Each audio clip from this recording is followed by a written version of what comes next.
Well, this is your last lesson, lesson number 8, Arrival and Approach in this instrument pilot course. Now, obviously, your flight isn't complete until you safely return to Earth at the end of your trip. In aviation terminology, this is the arrival and approach phase, and many pilots consider it to be the most challenging and rewarding component of learning to fly IFR.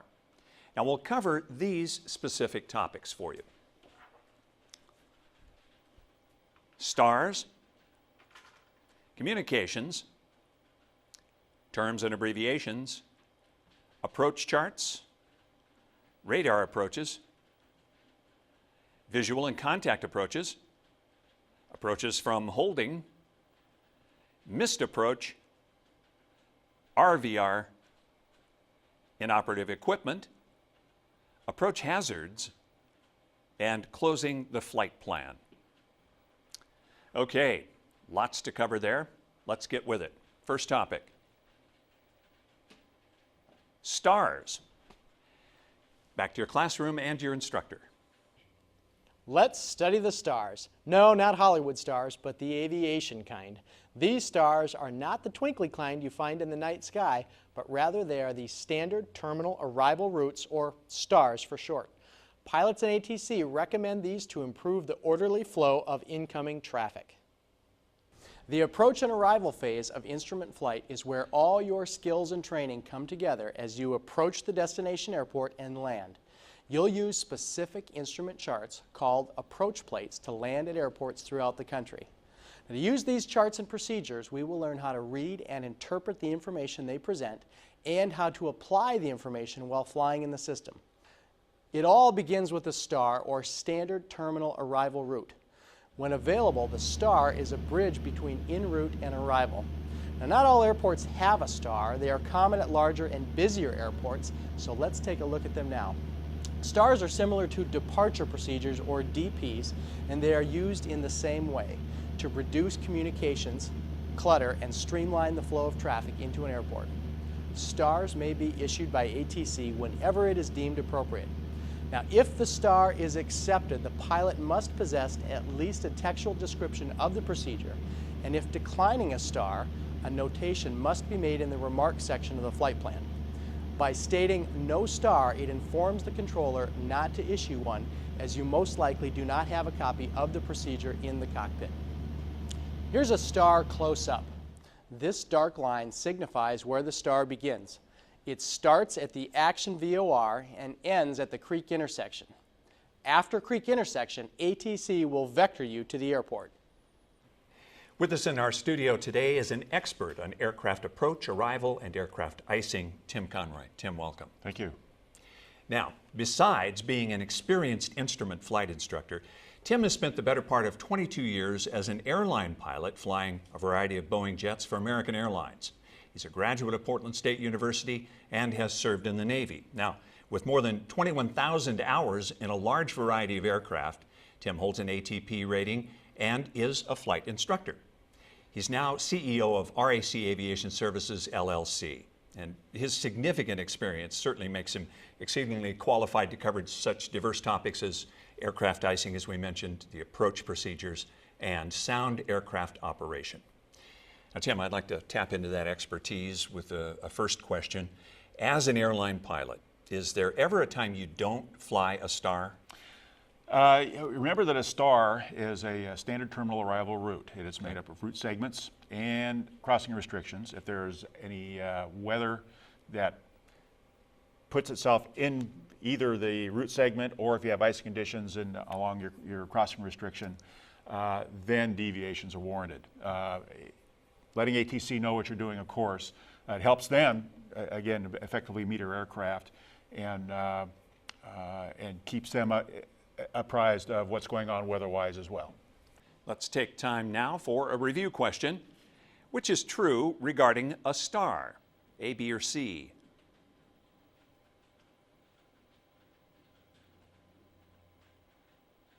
Well, B is the correct answer. Standard terminal arrival routes have been established to simplify clearance delivery procedures for arriving aircraft at certain areas having high density traffic. That's your answer then, B. Okay, next topic, communications, and for that we go back to the classroom and your instructor. Okay, let's commence with communications. For the IFR pilot, communications is even more important than when flying VFR. Certain communications are mandatory for safe and efficient flight. While transitioning from en route to arrival, you need to understand who you'll be talking with and where. Now, if you remain IFR all the way to the missed approach point, the communication lineup will look like this. En route controllers will hand you off to approach controllers, who will advise you of ATIS information if time permits, and then will hand you off to the tower. If the approach ends in a landing, the tower hands you off to ground control. But if the approach ends in a missed approach, the tower hands you back to approach control, where you decide to fly to your alternate or try the approach again. Now, this is common and a pattern that reoccurs nearly every time you fly in the system. We'll talk more about using these frequencies later when we talk about approach charts. What happens if you cancel IFR and proceed to the airport under VFR? You will be expected to monitor any available ATIS for runway and weather information on your own, and if the arrival airport has an operating control tower, you will communicate with them at least 5 miles from the airport to comply with Class D airspace requirements. If entering Class B airspace or Class C airspace, VFR requirements must also be met. When IFR, as you enter the terminal area, expect radar vectors to the final approach course or expect to be reassigned at different altitudes.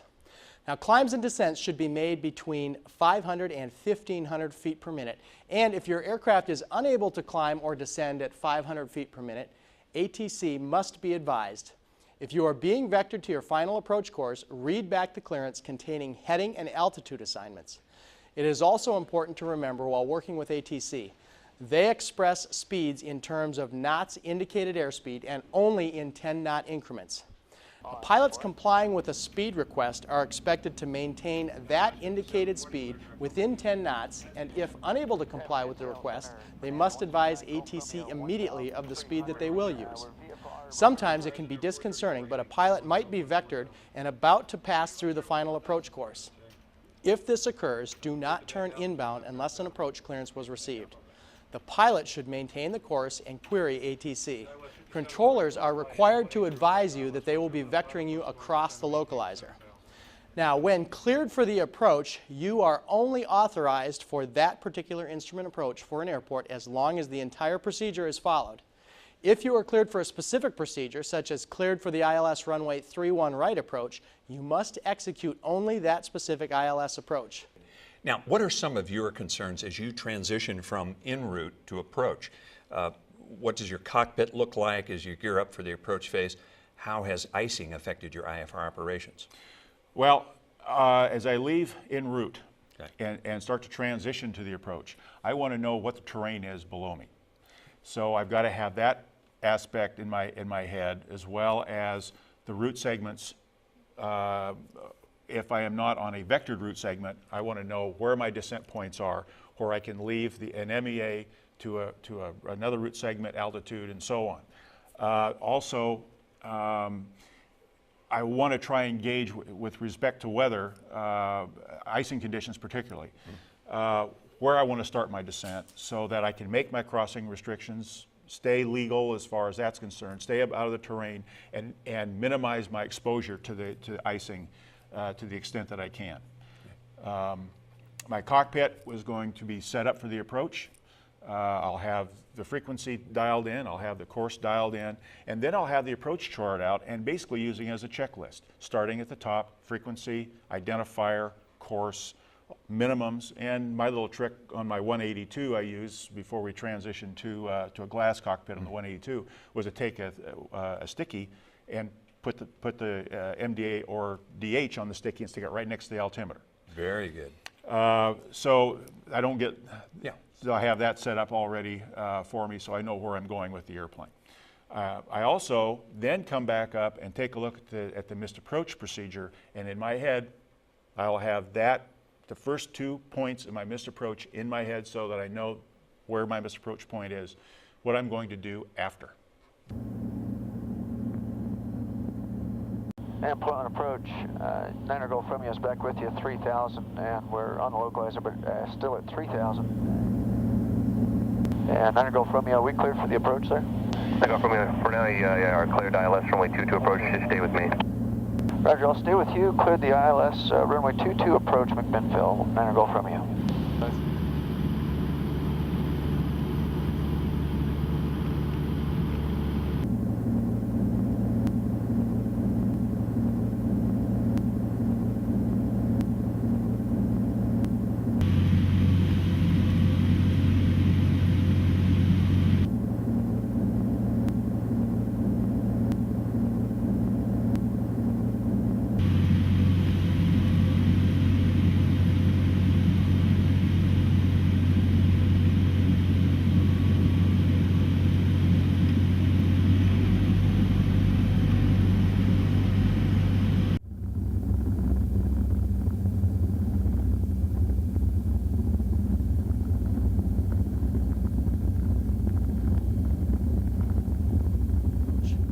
Also, if on radar vectors operating on an unpublished route when your approach clearance is received, you must maintain the last assigned altitude until established on a segment of a published route or instrument approach procedure.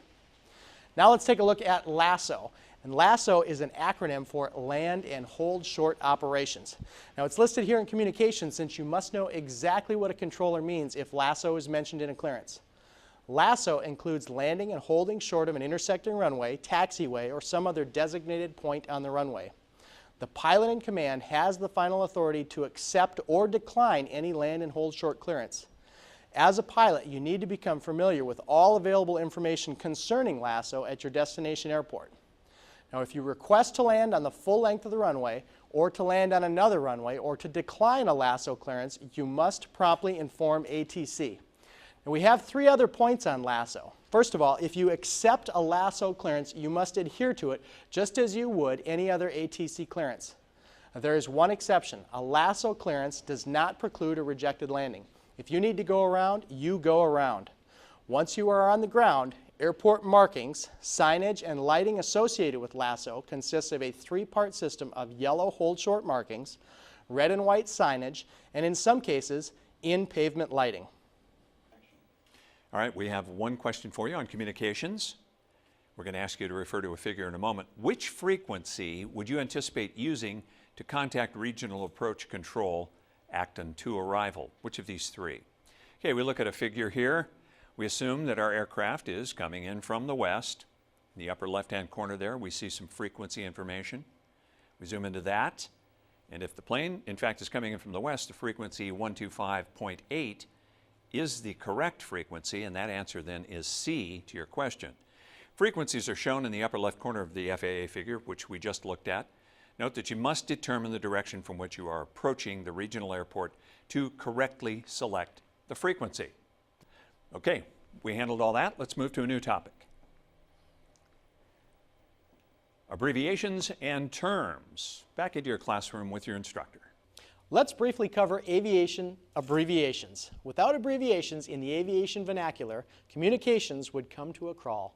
For example, Automatic Terminal Information Services is comprised of 11 syllables, but ATIS, which is an abbreviation for Automatic Terminal Information Services, has only 2 syllables. So you get my drift.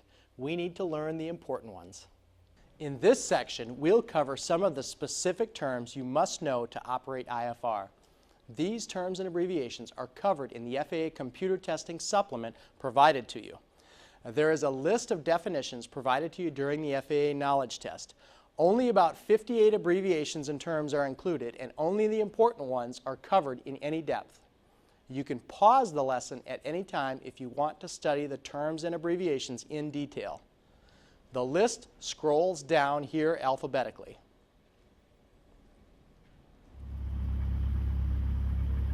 One of the most important is DH. DH stands for decision height on a precision instrument approach.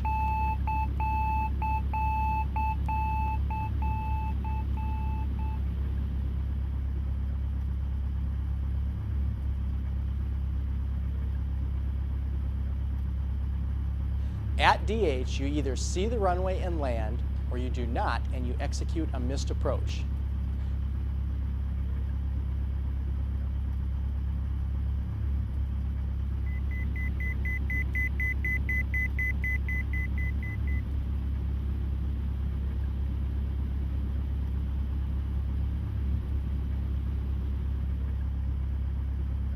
different term is used for non-precision approaches, and that's MDA.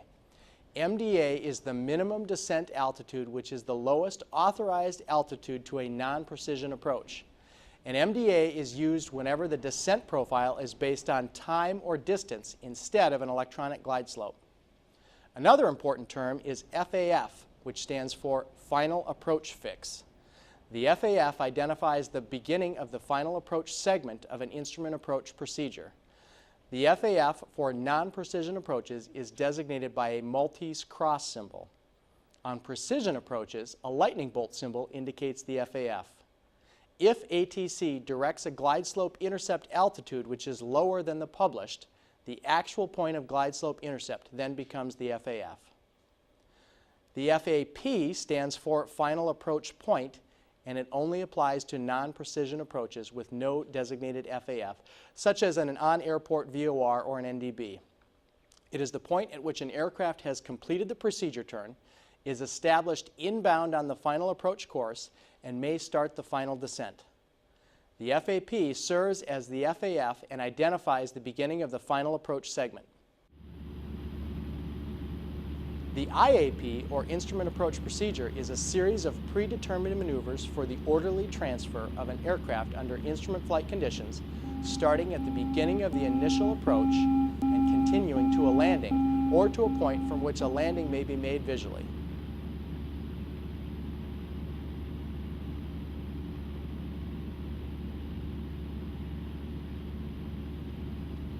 GS stands for glide slope.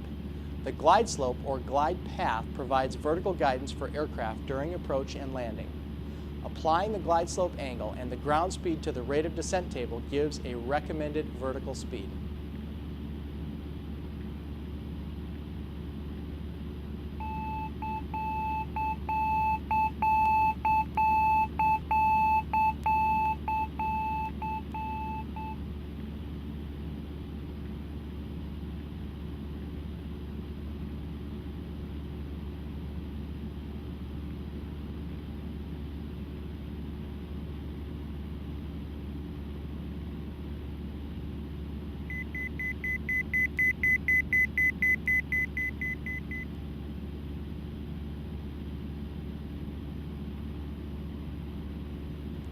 NPI, or non-precision instrument approach, is a standard instrument approach procedure in which no electronic glide slope is provided. For example, NDB, VOR, TACAN, ASR, LDA, or SDF approaches. A precision approach is a standard instrument approach procedure in which an electronic glide slope or glide path is provided. Examples of these would be an ILS, MLS, or PAR approach. Here's a really useful one, PT. PT is for procedure turn. This is the maneuver prescribed when reversing direction to establish an aircraft on the intermediate approach segment or on the final approach course. A procedure turn and the initial approach segment begins by passing over a facility or fix. The maximum speed for flying a PT is 200 knots indicated airspeed. Sometimes a PT is not used. In the case of a radar vector to a final approach fix or position or timed approach from a holding fix, or where the procedure is specified no PT, no pilot may make a procedure turn unless, upon receiving the final approach clearance, the pilot advises ATC and a clearance is received. A barb indicates the direction of the outbound course on which the turn is made. When a 1-minute holding pattern replaces the procedure turn, the standard entry and the holding pattern must be followed, except when radar vectoring or no PT is shown on the approach course. The holding maneuver must be executed within the 1 minute or within the published leg length. If no barb is depicted, then a procedure turn is not authorized. Headings are provided for course reversal using the 45-degree type procedure turn.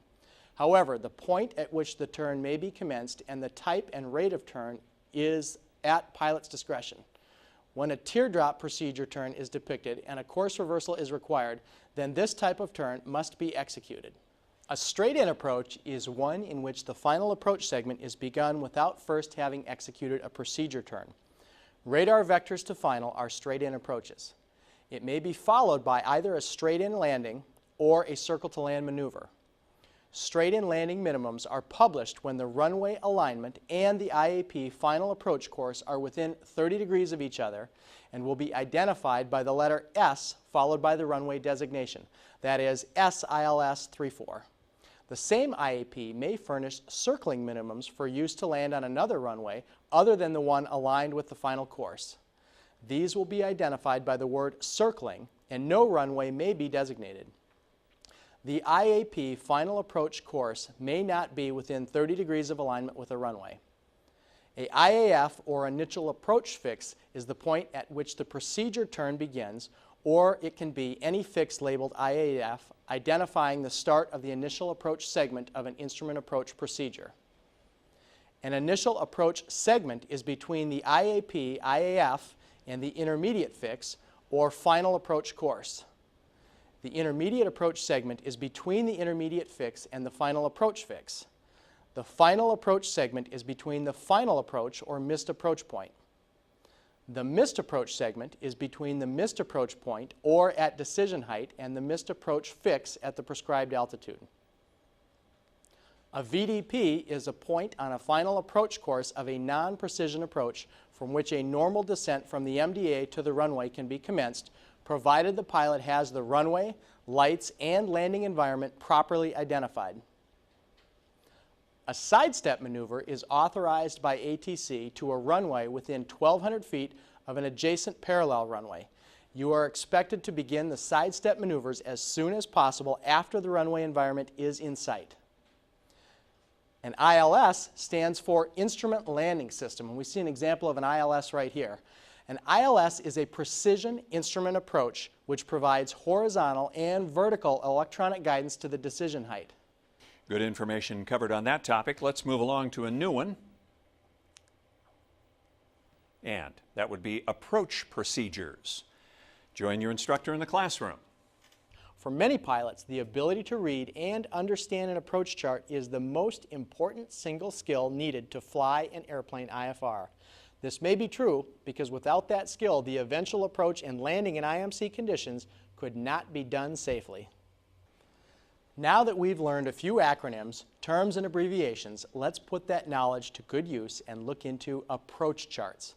Before we study the approach charts, you must understand that you may be asked questions on the knowledge test from the charts used in the FAA CT 8080 computer testing supplement. Here's an example of the FAA's CTT 8080 computer testing supplement.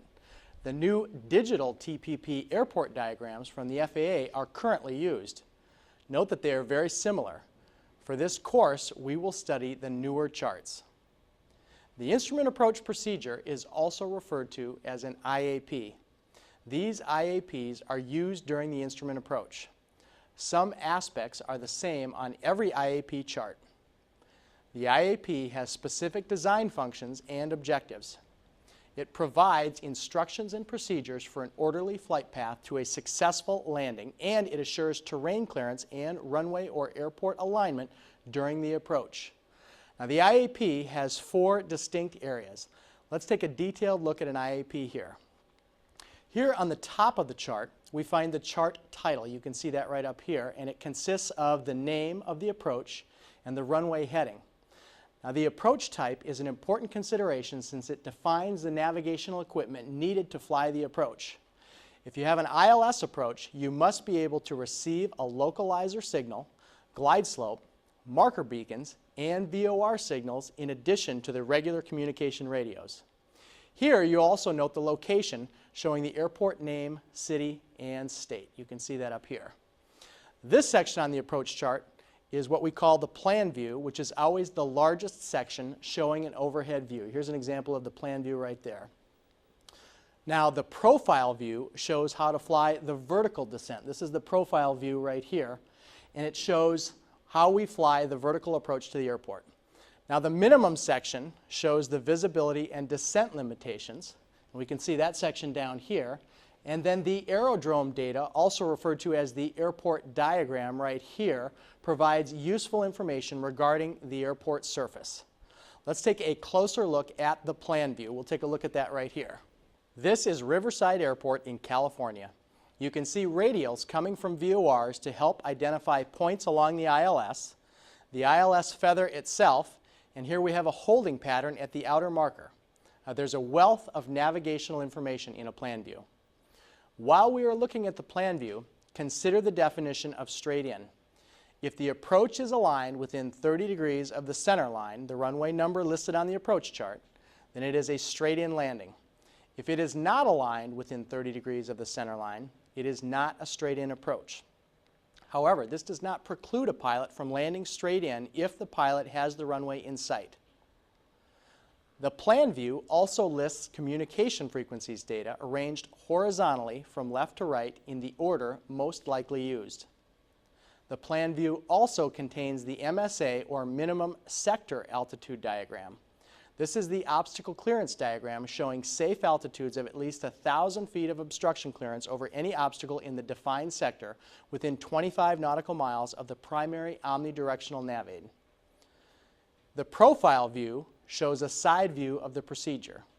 This view includes the minimum altitude and maximum distance for the procedure turn, altitudes over fixes, distances between fixes, and the missed approach. The minimum section is enlarged right here. The categories listed on instrument approach charts are based on aircraft speed. These are the categories that you see right across the top. Now the speed is 1.3 times VSO at maximum certificated gross landing weight. Basically, the faster you fly, the higher your ceiling requirements and the greater your visibility requirements. Here we have enlarged the minimum section for a better view right here. The straight-in ILS for runway 9er is the same across all categories of aircraft, A, B, C, and D. Note the bold numbers show the DH to be 994 feet and the visibility to be no less than 1/2 mile. The smaller numbers show that the DH is set at 200 feet above the ground. You can see that right there. Let's try a scenario. Let's say we are circling to land and our stall speed times 1.3 equals 68.9 or 69 knots. What category are we? To answer that, let's look at the chart legend. If we zoom in on the maneuvering table, we find that our known speed of 69 knots falls solidly into category A. Now we can go back to the minimum section of the chart. We can see that the circling approach section at our given speed falls into category A. And what if you were flying a higher speed than normal? Simple. You would simply use the next higher category. This section right over here advises us to use frequency 121.0 to activate the runway lighting for runway 9. Now the last section to look at is the aerodrome data. We can see an example of that right here. This includes an airport diagram and it depicts runway alignments, runway lights, approach lights, and other important information such as the TDZE, or touchdown zone elevation, and airport elevation. Let's take a closer look at an airport diagram here. The elevation of this airport is 816 feet, and the runway is 5,400 feet long by 100 feet wide. There is a real, or runway end identifier light system for runway 27, and a MERL, or medium intensity runway lighting system for runways 927 and 1634. There is also a moderately tall tower at 904 feet off to the side near runway 27. This area down at the bottom shows the distance between the FAF and the MAP is 5.1 nautical miles. It also tells you how long it takes to fly from the FAF to the MAP at different speeds. So if we were approaching at 90 knots, you can immediately see it would take 3 minutes and 24 seconds to cover the distance. Let's put this together and fly an approach. Watch as we run this simulation and see how the plane moves along the profile and plan view at the same time, with the plan view giving horizontal guidance and the profile view providing vertical guidance. Let's take a look at this one more time.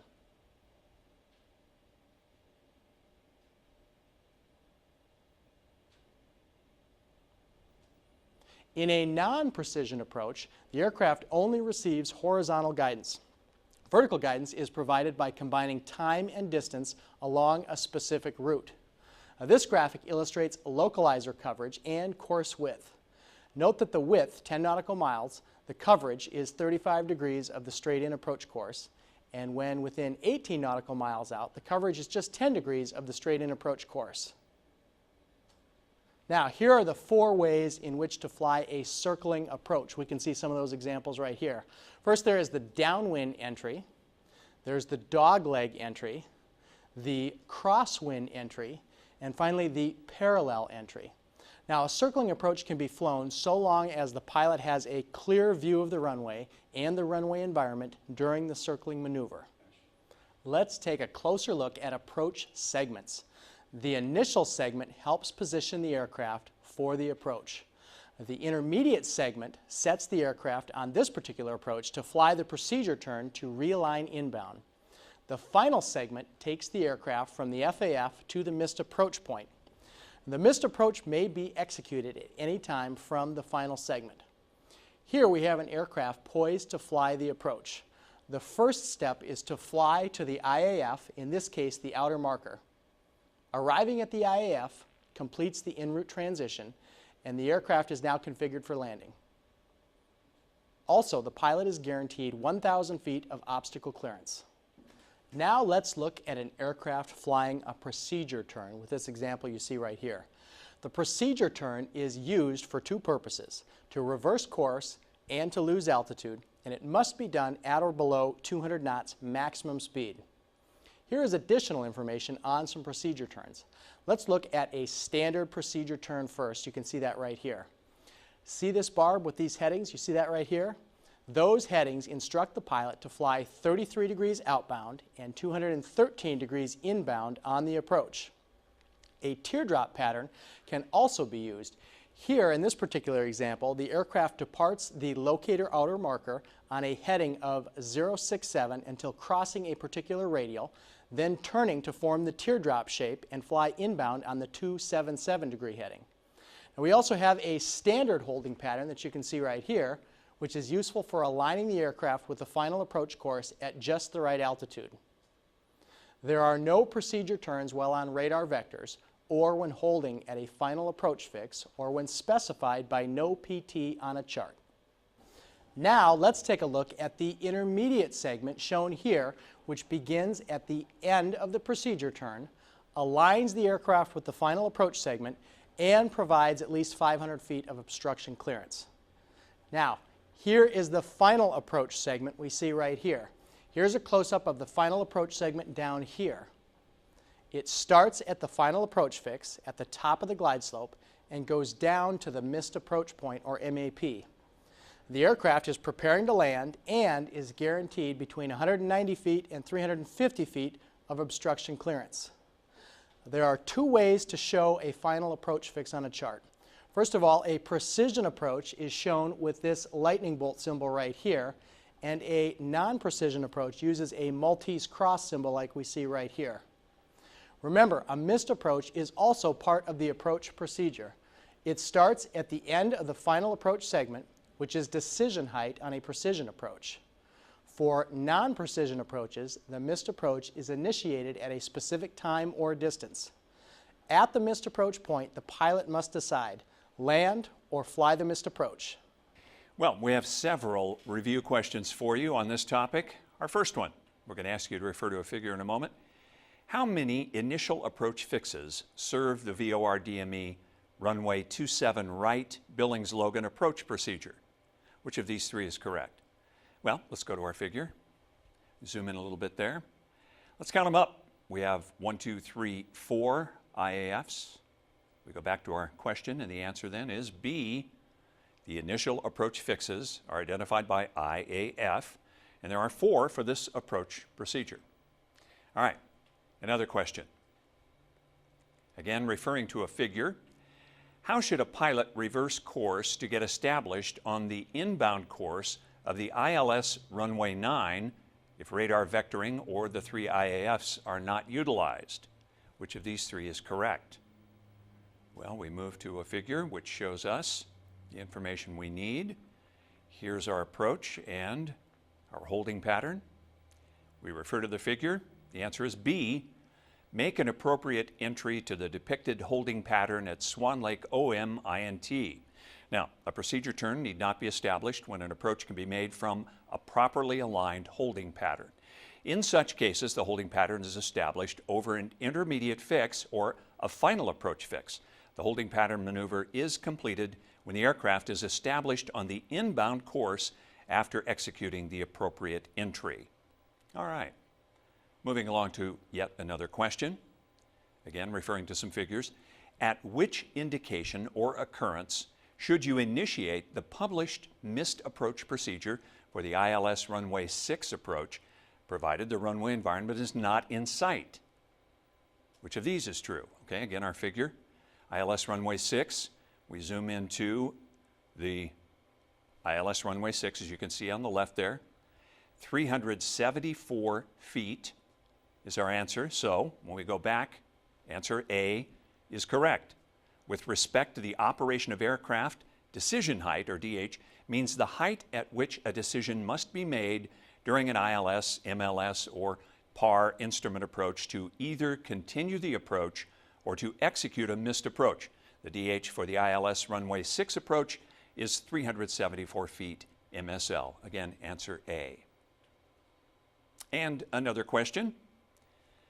Okay, again, referring to figures, what is the MDA and visibility criteria for a straight-in LOC DME or localizer DME runway 21 or 21 approach at Portland International? What is the minimum altitude? Okay, we take a look at our figures here. We note that the make is a Piper Model PA31.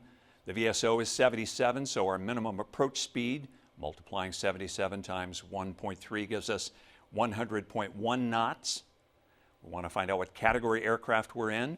We're in category B, right there between 91 and 120 knots. And again, category B shows us 680 feet at 1 statute mile is our answer. So we go back to the question. B is the answer. 680 feet MSL, visibility 1 statute mile. Determine what category is needed. We multiply the 77 VSO by 1.3, which we did to equal our speed in 100.1 knots, which is category B, between 90 and 120 knots. We find the straight-in minimums for runway 21. Category B is 680 feet MSL and 1 statute mile visibility. Okay, covering some good information here. All right, let's have another question. Again, referring to figures, what is the difference in elevation, in feet MSL, between the airport elevation and the touchdown zone for runway 36 left? Which of these three? Well, we have to look at our figure here to determine this. Elevation is 603 feet, the airport. Touchdown zone, 588 feet. Do a little math, subtract 588 from 603, we get 15. Back to our question. The answer is A, 15 feet.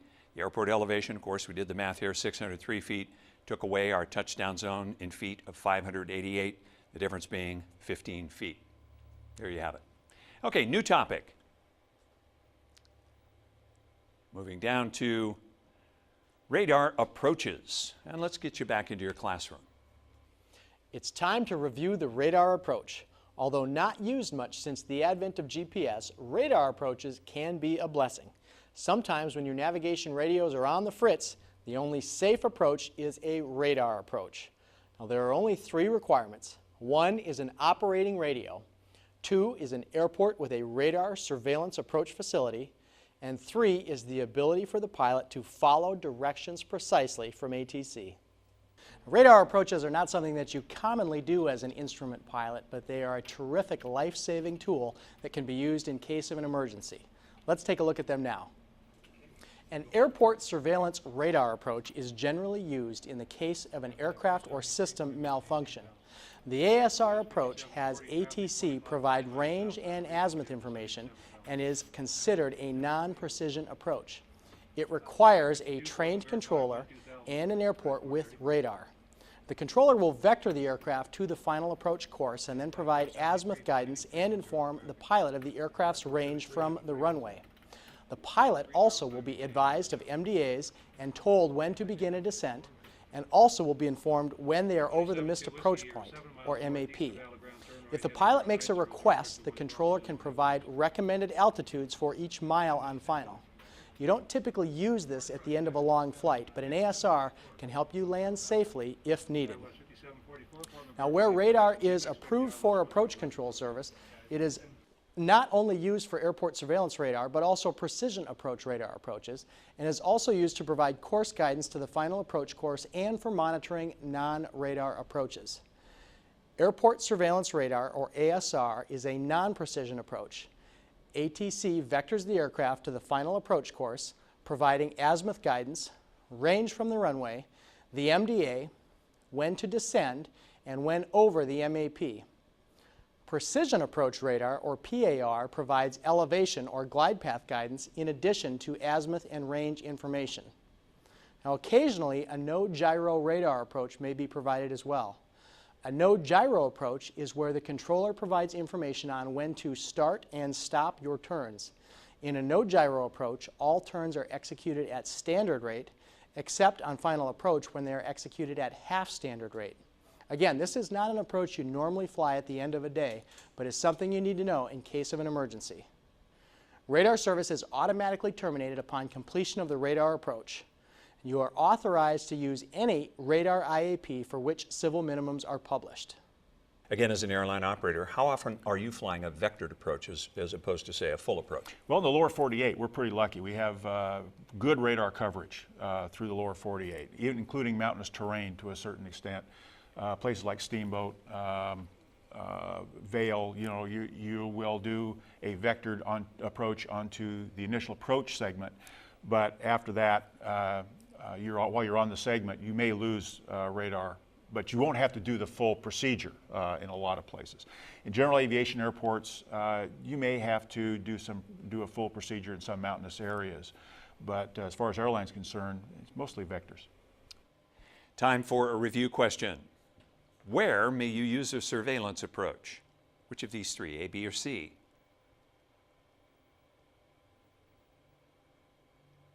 And your correct answer is C. An ASR, or Airport Surveillance Radar approach, is conducted by surveillance radar and provides navigational guidance in an azimuth only. This type of approach may be made to any airport or heliport having an approved surveillance approach. All right, tackling yet a new topic. This time, visual approach, and back to your classroom. Next up is the visual approach. Did you know that most likely about 90% of all IFR arrivals terminate in a visual approach?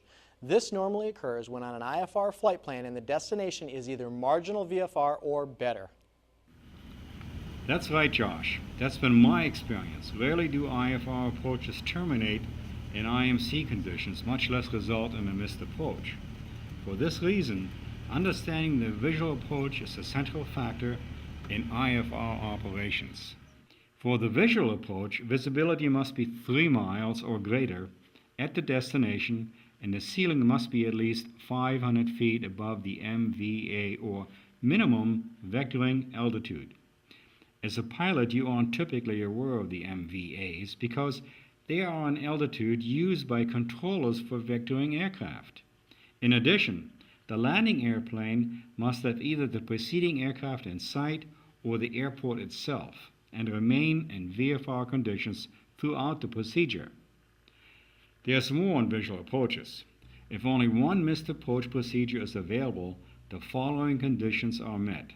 Course reversal is not required. When cleared for the approach, pilots shall not execute a procedure turn, and the reported ceiling and visibility are equal to or greater than the highest prescribed circling minimums for the IAP. Occasionally, a contact approach is only flown at airports with published approaches. The pilot must request a contact approach. It cannot be assigned. Now, when do you, as a pilot, consider requesting a contact approach? Well, as opposed to a visual approach, which ATC can offer you, a contact approach is something that you have to ask for. Usually, you've reached your MDA in a non-precision approach. You have ground contact. You don't see the runway, but you have ground contact. And even though the airplane is configured for the approach, you may not be, by the time you reach the runway, you may not be in a position then to make a safe arrival in a stabilized approach. That's why I don't like doing contact approaches. The second problem with the contact approach is there's no procedure for a missed approach off a contact approach.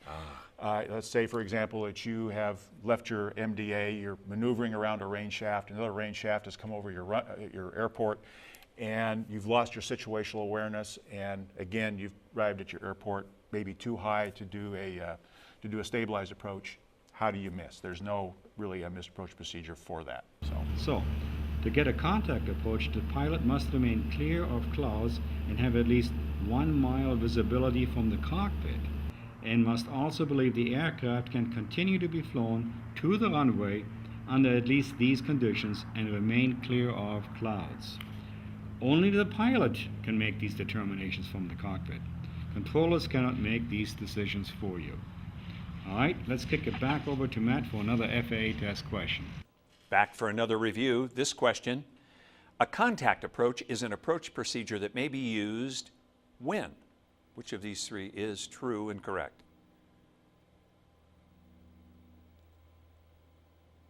Your correct answer is A, in lieu of conducting a SIAP. Now, a contact approach is an approach wherein an aircraft on an IFR flight plan having air traffic control authorization, operating clear of clouds with at least 1 mile flight visibility and a reasonable expectation of continuing to the destination airport on those conditions, may deviate from the standard instrument approach procedure, or SIAP, and proceed to the destination airport by visual reference to the surface. This approach will only be authorized when requested by the pilot, and the reported ground visibility at the destination airport is at least 1 statute mile. Okay, let's move to another new topic. This one, approach from holding. Get you back into your classroom for that topic. In this topic, we'll cover approaches from holding. Sometimes the weather is so bad at the destination that all arrivals must use an airport that may have only 1 or 2 approaches available. When this happens, arriving aircraft are stacked up at ever-increasing altitudes in holding patterns. Usually the airplane that's lowest on the stack begins the approach, while the remainder continue to hold. Timed approaches from a holding fix are sometimes used when multiple aircraft are holding and waiting to be released for an approach. Let's take a look at those now. Now, there are some requirements that must be met. First of all, a tower must be in operation where the approaches are conducted. Next, direct communication is required to be maintained between the pilot and the approach controller until the pilot is instructed to contact the tower. And if more than 1 missed approach procedure is available, none require a course reversal. Now, if only 1 missed approach procedure is available, the following conditions are met. Course reversal is not required, and reported ceiling and visibility are equal to or greater than the highest prescribed circling minimums for the IAP. And finally, when cleared for the approach, pilots shall not execute a procedure turn. Welcome back to the studio for your review. This question: when making a timed approach from a holding fix at the outer marker, the pilot should adjust the, how would you finish that sentence? Which is correct, A, B, or C?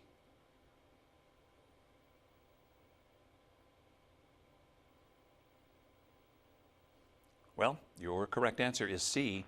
Each pilot in an approach sequence will be given advance notice as to the time they should leave the holding point on approach to the airport. When a time to leave the holding point has been received, the pilot should adjust the flight path to leave the fix as closely as possible to that designated time. All right, your answer again, C. Okay, moving to a new topic again. This time, missed approach. Take it back to your classroom and your instructor. We'd be amiss if we did not study the missed approach subject. There are times when, in spite of your best efforts to fly a perfect approach using the best radios, you still can't land at your destination. That usually happens because of poor visibility. When this occurs, you must execute a missed approach. Now, a missed approach consists of flying a precise series of legs and altitudes to a missed approach point.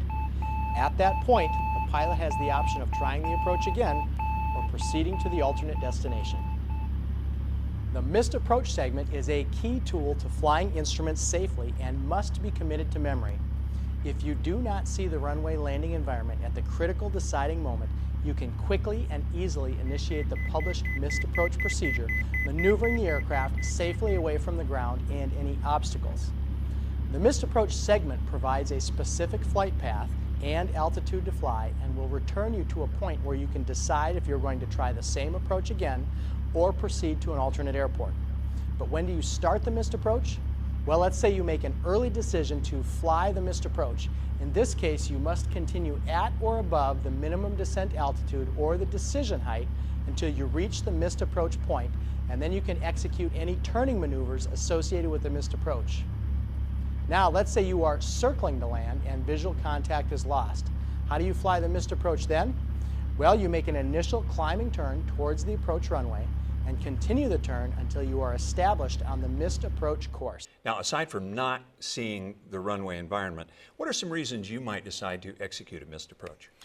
Well, I think we kind of get wrapped around the axle with the approach issue a bit. We kind of, as pilots, we shoot the approach, we expect to land. And I think we need to back away from that a little bit. There's an old joke where takeoffs are optional, landings are mandatory. Well, I think that landings are also optional. There may be a condition where you may have to be ready for a missed approach, whether it's a VFR or IFR. And I think if you kind of have the missed approach in mind and that the landing is optional, then it won't be a surprise. Outstanding. If I had an equipment failure, either ground or airborne, I've had that happen on an approach into Reno in a snowstorm where I had to miss the approach because the ground equipment failed. There is sudden changes of wind. Maybe you're flying the airplane and you get a sudden change of pitch, power to maintain speed, which could be indication of wind shear. An increase in crosswinds outside of your limits are good reasons to miss the approach. So be as prepared as you can be for pretty much any consequence. Be aware. The main Very thing is good. be aware and maintain your situational awareness. All right.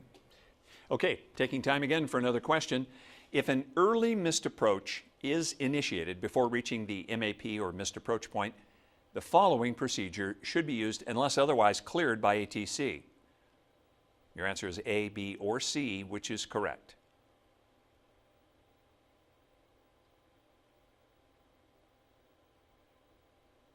The correct answer is A. When an early missed approach is executed, pilots should fly the IAP as specified on the approach plate to the missed approach point at or above the MDA or DH before executing a turning maneuver to ensure terrain obstacle clearance. That answer again is A. Okay, let's tackle yet another topic. Moving to RVR and back to your classroom. The next subject is runway visual range. Now here's another one of these abbreviations learned earlier. It's RVR for runway visual range. Depending on the aircraft, there are times when you may only commence the approach or depart the airport under certain minimum RVR conditions. RVR is an acronym you'll see associated with landing minimums, and you'll also hear it on certain weather broadcasts. Now, RVR stands for runway visual range. RVR is an instrument-derived value representing the maximum horizontal distance down a specified runway where a pilot can see and identify standard high-intensity runway lights. RVR is always reported in hundreds of feet. Now, if minimum visibility for an instrument approach is stated as an RVR value and RVR is not available, then you can get the corresponding statute miles in FAA's Legend 11 like you see right here. Now you can see that a reported RVR of 1,600 feet is equal to 1/4 mile visibility measured in statute miles. And back once again to the studio for a review question. If the RVR, runway visual range, is not reported, what meteorological value should you substitute for 2,400 RVR? Which of these is correct? In order to arrive at that, we're going to have to look at a legend here.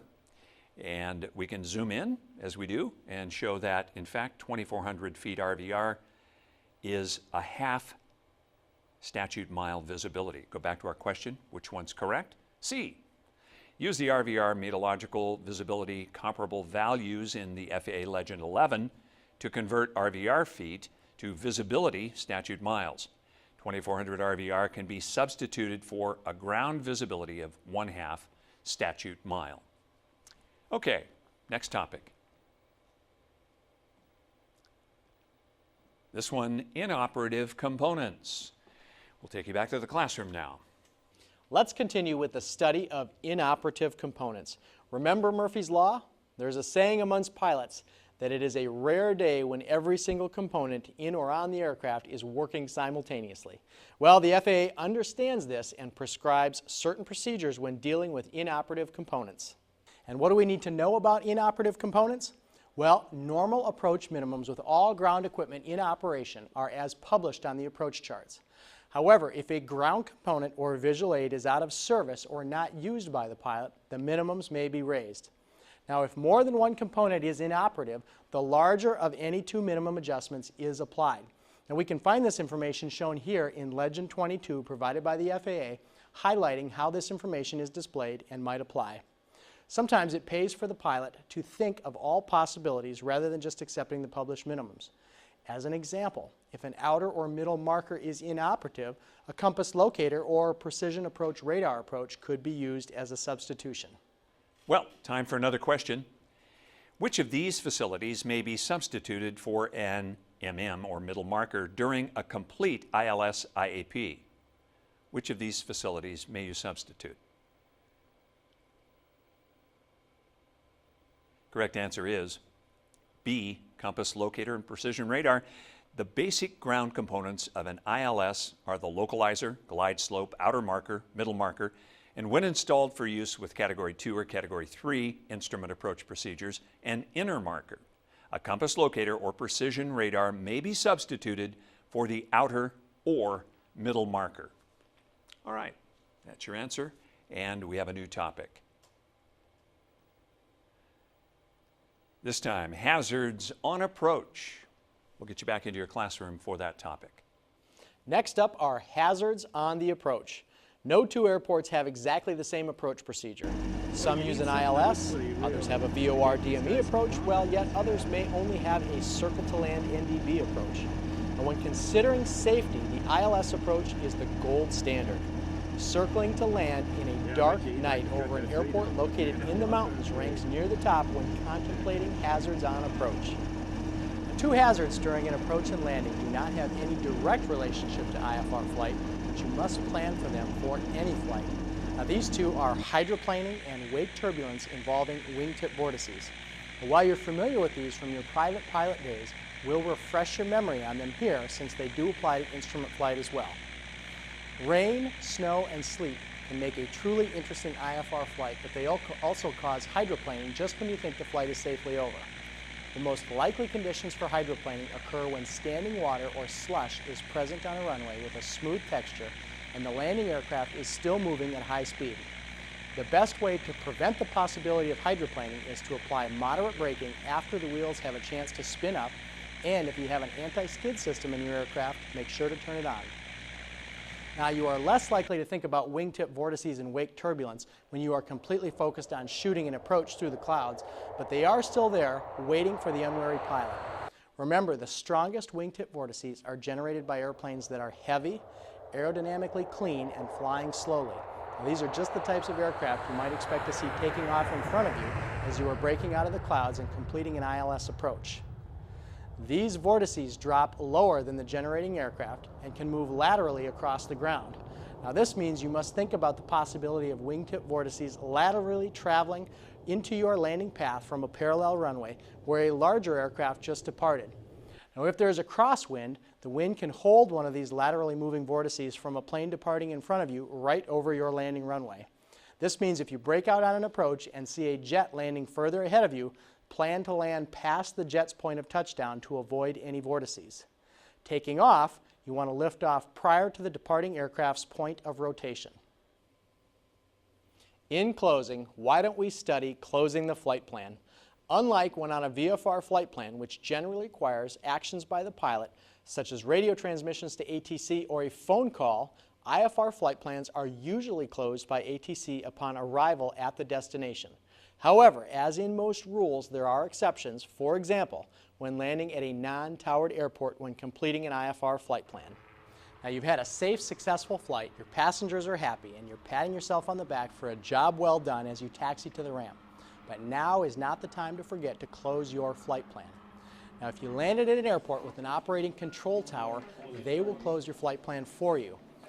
But when you land at any other airport, it is your responsibility to close the flight plan with the last controller or the nearest flight service station.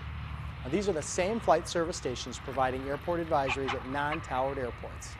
Since closing the flight plan is the last section in this lesson, I can't think of a better way to close out the section than to end on an FAA test question. Okay, let's take a final question for our final topic in this lesson. When may a pilot cancel the IFR flight plan prior to completing the flight?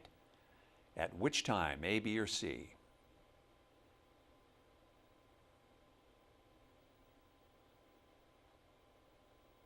Well, your answer is C. An IFR flight plan may be canceled at any time the flight is operating in VFR conditions outside Class A airspace by the pilot stating, "Cancel my IFR flight plan," to the controller or air ground station with which they are communicating. Okay, final lesson, Lesson 8, Arrivals and Approaches. That's it for this lesson.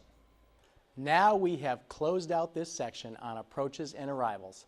This could be one of the more enjoyable sections in your study, and the reward of flying approaches in the system, first with your instructor and then as your confidence grows and you earn your instrument rating, can be richly rewarding and satisfying. Return to the materials anytime you want to refresh your memory, and I'll look forward to seeing you again in another ASA section or out there flying in the system. Until then, and for Stenbach Communications and ASA, I'm instructor Josh Pruzik, and it's been a pleasure to be your instructor during these lessons. May all your flying be safe and enjoyable.